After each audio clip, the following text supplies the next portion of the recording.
So the search continues for a mini sub that disappeared on a trip to view the wreckage of the Titanic. 5 people are on board. The Coast Guard in Boston says that the sub lost contact Sunday. Approximately 90 minutes after its launch, entering the water, it lost communication.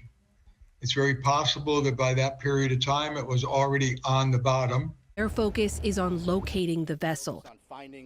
Though if found, it's unclear how or if they could retrieve it. We have a group of our nation's best experts in the Unified Command, and if we get to that point, those experts will be looking at what the next course of action is.